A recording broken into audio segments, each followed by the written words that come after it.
What's up, guys? It's social entrepreneur and Texas expat Eric Melcher, where you are listening to my podcast, Innovators Can Laugh, where I dive into the interesting and fascinating stories of innovators from all over Europe.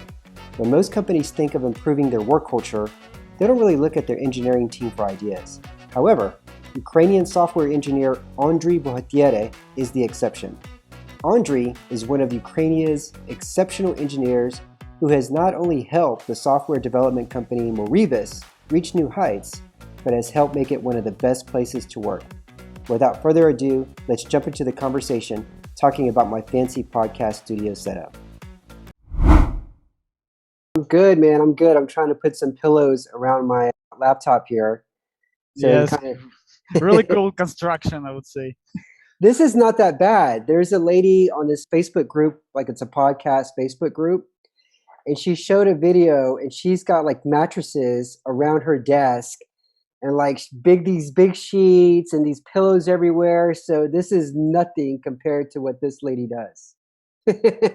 Yeah, it probably adds a feeling of comfort. Yeah, like being in bed.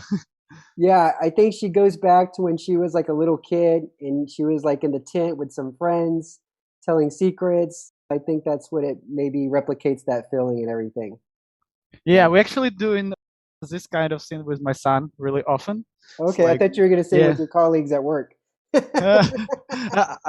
I proposed this a couple of times, like having a tent party at the office. No way. Yeah, and no one agreed to do that. But what were you going to do? Put sheets around everybody's office? Yeah. I thought we can put tents. We can imitate the fireplace, for example, like with just connecting the monitor to the laptop with a fire and some stuff. Okay, so listen, I was trying to practice earlier, so let me see if I've got this. Zdravstuyete. You're almost there. Almost there? Almost there. Yeah. Здравствуйте. Здравствуйте. Okay, that means hello for you guys that are listening. Now, I read that the Ukrainian language occupies the third place in the world for its beauty. Did you know that? Yeah. I definitely know that the Persian, the Italian, and the Ukrainian. I know that right from the school. It was the Ukrainian teachers that promoted the Ukrainian language to her pupils, students. Okay, so listen, because your wife may listen to this podcast, you can tell her you love her in the Ukrainian language. Can you tell her that so I can hear it a little bit? She can also know that you love her. Я люблю тебя. Okay, a little bit louder because I was low. Okay, я люблю тебя. Okay. So that's how it sounds. Yeah. Perfect. See, I've got to know how to tell my wife I love her in two languages, English and Romanian, and then I also tell her sometimes in Spanish as well. So it always knows that whatever language you're speaking or your wife speaks, you got to know how to say it. So I also read somewhere that most Ukrainians speak two languages, Ukrainian and Russian. Yeah, exactly. Can Russians understand Ukrainian?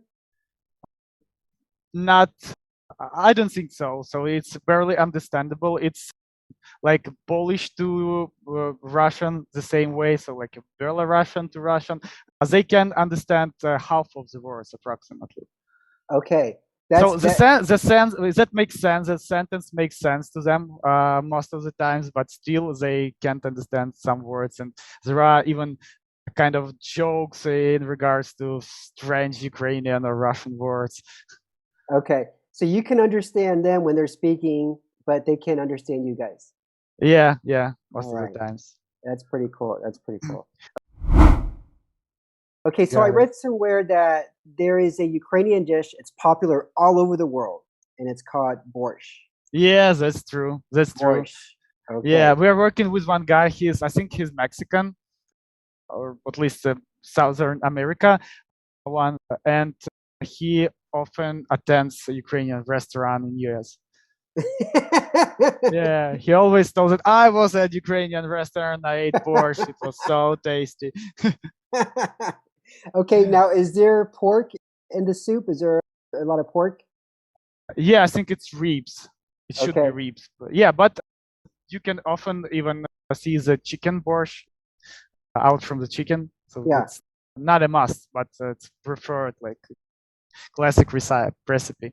So you guys also eat a lot of mayonnaise that I read. You also occupy the fourth place among the most drinking nations. Fourth place. You Yeah, that's drink. probably the case. And who's the first one? Who's the winners there?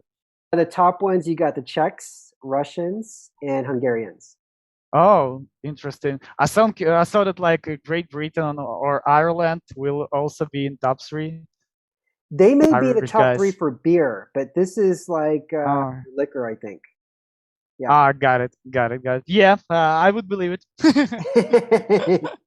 Okay, so Ukrainian adults drink about 27.5 pints of alcohol per year. So Oh, that's huge. that's huge. That's huge. So I'm a Yeah, little that's bit, huge. Andrii, I'm a little bit upset here because you eat these heavy dishes, you eat a lot of mayonnaise, you guys are heavy drinkers, but you are still some of the slimmest people all over the world. You guys are like really slim. Whereas I'm Latin American, and if I go and eat some tortillas and have a little bit of tequila, I'm going to gain like 20 pounds. Oh. But you guys don't do that. You guys seem to keep very thin here. So is there a secret that you guys are not sharing with the rest of the world?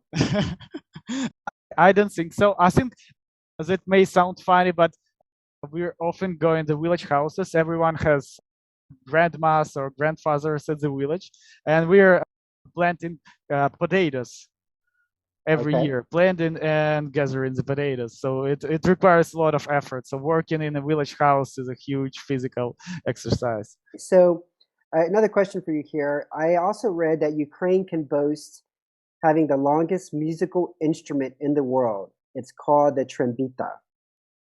Yeah, it's a tube. Yeah, it's a long tube. And Yeah, heard that you are a musician as well. So is that yeah, yeah. something that you do on the side, or how long have you been playing? I don't play trumpeta. Yeah, that was as my passion out from the school. I always saw myself like at least an amateur musician. So I played piano for a couple of years. Uh, not in in high school as well. So I was young and played piano. Then I left this activity for some years, and I played piano again. And then my mother brought me a guitar. It was called trumpeta. I don't know. Don't ask Uh-huh. why the guitar is called trumpeta, from Carpathian Mountains. Yeah, and I started playing the acoustic guitar. It was ninth grade, I believe, so I was like 14. Yeah, and then parents bought me an electric guitar. That was the first one. It was a Chinese guitar, really cheap one, sounded awful.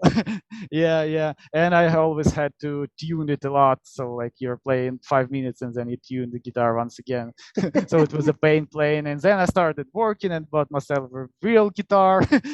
Yeah, so the stuff. Yeah, and we have a band. It's again the mother band. We're doing some concerts, but not in COVID age, of course. Yeah. So we are hiatus right now. We're playing some industrial hardcore metal, something like that. And we actually are doing sessions on our office. Really? Yeah, we have a dedicated room with isolation on the Yeah. walls. Yeah. Yeah, and we have all our instruments there: two guitars, one bass guitar, the synth, and the electric drums, the Roland one. So Very we're cool. playing. Yeah, Has we your play. son shown an interest in it? Does he like pick up your guitars and No, no, oh no. Yeah, he always said, "Stop playing guitar at home."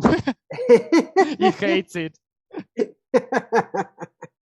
It should be the other way around. Like, oh, my son, he won't stop playing his guitar and he's still Uh, making all this noise.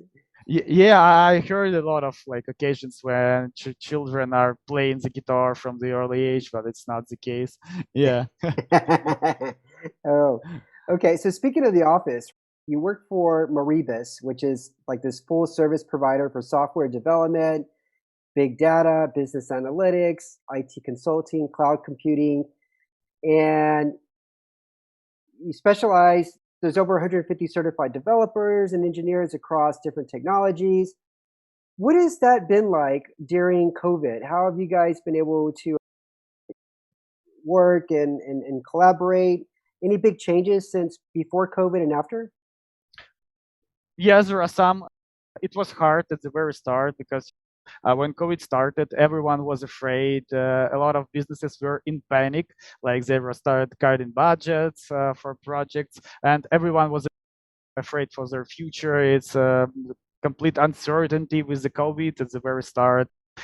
People are going remote, and they were working remotely from home. It was hard to, as you said, collaborate, communicate, to uh, have some chemistry at the remote. Hmm. So when you're working in team, you're always trying to be friends, and some kind of disconnects when you're remote. But a lot of, since it was like, I would say it's over, but the offices are open, so we're like anyone can just attend the office. But office is half empty because of lots of people doing remote still. Yeah, yeah. So are you going into the office a couple of days out of the week or every day? Now I'm going to the office every day, but at the very start I was like day after day visitor. Yeah. And the office was completely empty, so I was often the only person in the office. It was fun. You're feeling yourself in isolation. You can do whatever you want. You can't do whatever you want because you're working after Yeah. all. Yeah, but there is a feeling that you're alone. You can be free. You can just turn on any music you like, scream, run, shout, everything. Make some The master of the world, yeah. Okay. Yeah, so it was fun. Again, it's, you can feel lonely there, but it was fun. It's good that it's ended. Okay. Are there certain colleagues that you miss and you hope they return back to the office soon? Yeah, there are some, but we're trying to pull them. We're doing movie sessions at evenings. We're playing board games a lot. So every Friday is a board game evening. Oh, online or somewhere? Now in the office. Okay. Okay. Yeah, it's typically like we can start from 4 people. Sometimes there are even like 12 people. So not a lot, but still enough for the board game, for a good board game, of course. What kind of board games are you guys playing? A lot of those. I'm currently. I you Are you a fan of board games? Do you know some titles? Settlers of Catan.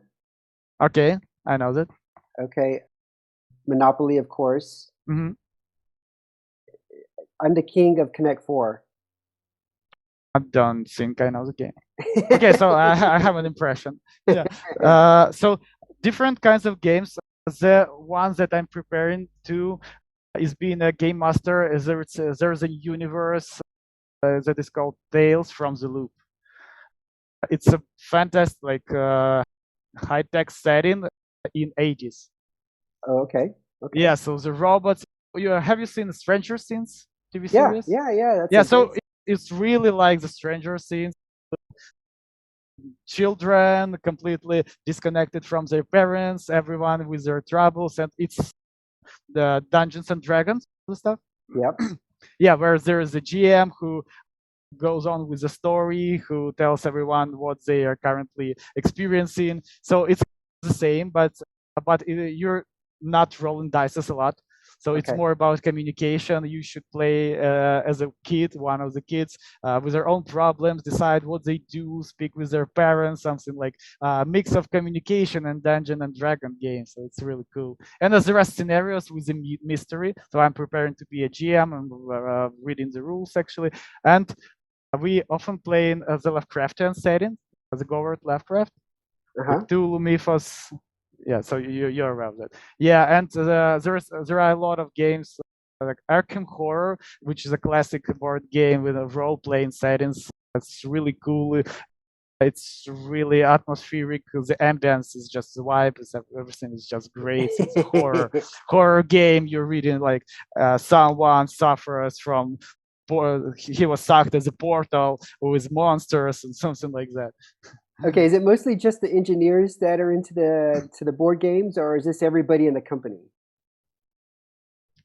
Here in Poltava, we actually almost have all the engineers, no managerial stuff. Yeah, And yeah, I wouldn't say as everyone, but we often have a lot of people that want to play board games. What other crazy things have you tried to get your colleagues to do at some kind of party or event? Oh yeah, oh yeah. The last party was in Caribbean setting, so we had Mai Tai, Blue Lagoon, all the cocktails at the bar. We have a ladder, the metallic ladder. It's like something like that, so Uh-huh. it serves us as a bartender. And we're A metallic. yeah, metallic ladder, but it just stands like that. Oh, got it, got it, got it. Yeah, Got so we it. we didn't have a table for cocktails in the office, so I proposed to use a ladder, and it worked really well. Yeah, because Yeah, that's the height, I imagine. Yeah, yeah, so perfect.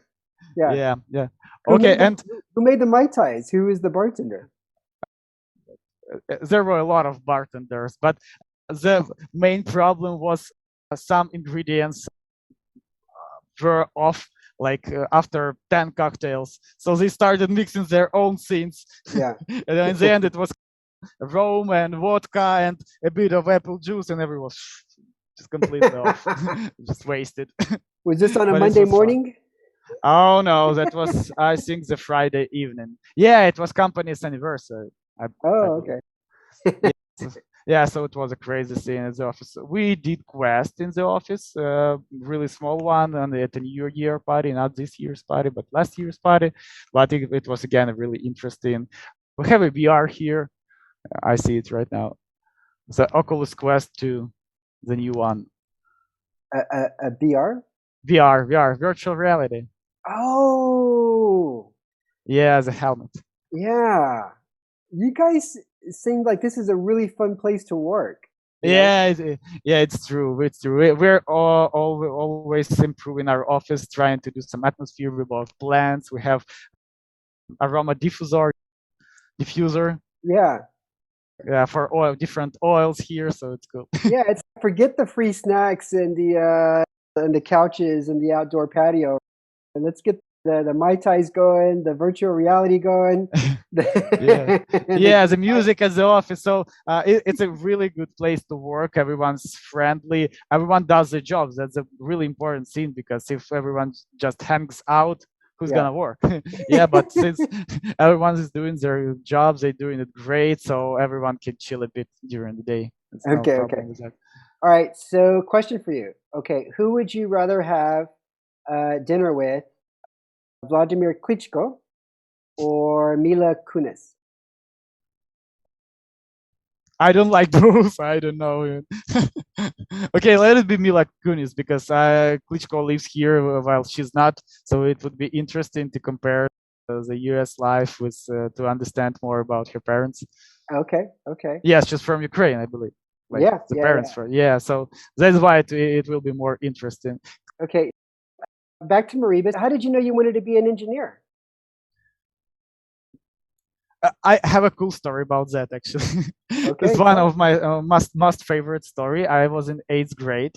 I already had a PC thanks to my father who bought me. It was we call it like a wooden PC. It wasn't too modern, so I can't play games really.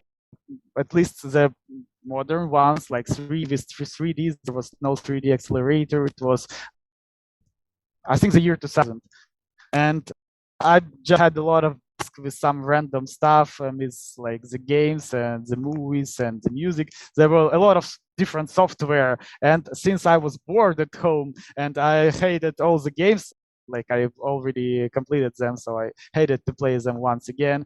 All the music already bored me, so I was just trying to dig through this random software stuff on my PC and on my disk, and then I installed Delphi, like accidentally. I just tried to install stuff. Okay. Yeah, and when it started, I saw the builder, which allows you to drop the components on a form, and Yeah. like, yeah, how automated way of programming. Then you just write in the procedures. So it's typical desktop app. So I was thinking what it is. Yeah, and then I understood that this is something probably to be related with programming. It was abstract stuff for me. Someone does the software for something.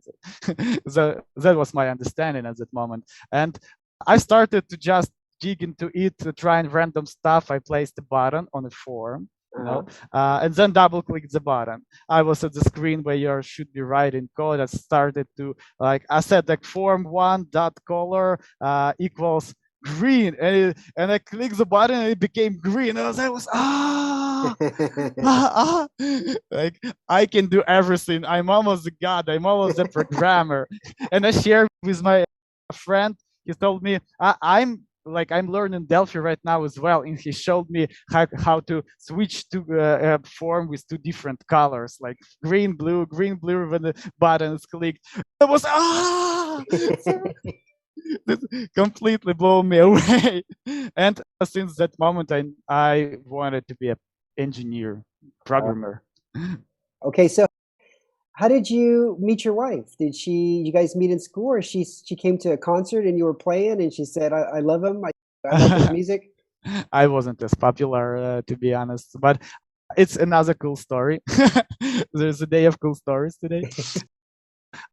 When I was in university, we were visiting the computer club, playing Counter-Strike.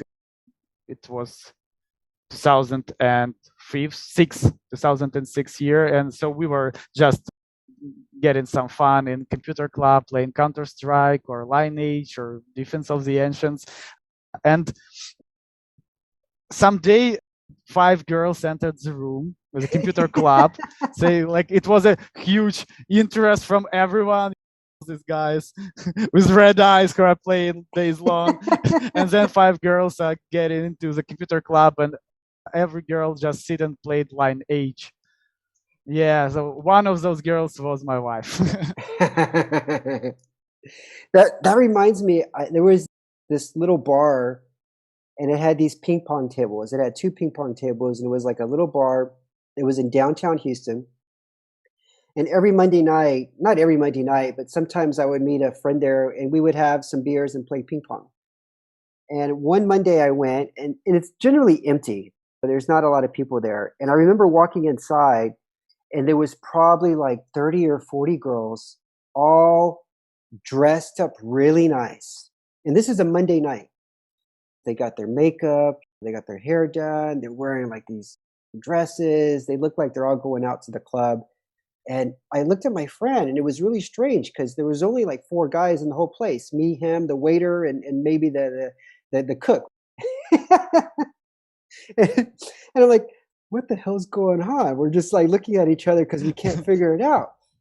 And so we order a beer and we go to the ping pong table, but it's hard to play ping pong because we're surrounded by 40 girls. We're like, what the hell's going on? And we were so curious. I asked one of the girls, I'm like, hey, we're just curious. Is there something going on here tonight? And she was like, oh no, Justin Timberlake, he's playing next door in the concert.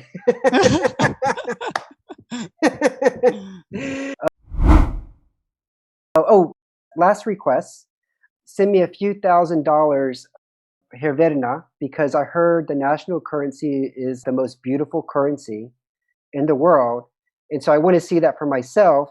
So just feel free to send me a few $1,000s of hryvnia so I can see that for myself. Few $1,000s in hryvnia? That's a case of money, you know. A bill in every denomination, 10, 20, 50. Yeah, I got it. Yeah, I can do that. Probably I can coordinate with Irene. If you have Irene do it, huh? Yeah. How do you say goodbye in Ukrainian? It's the easiest way to say poka. Poka. Poka. Okay, poka. Okay.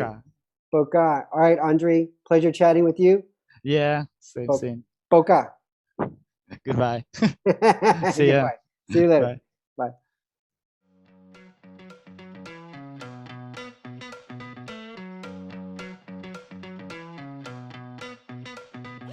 To see the show notes for every show, as well as get a preview of who our next guest will be, sign up for our newsletter at innovatorscanlaugh.substack.com.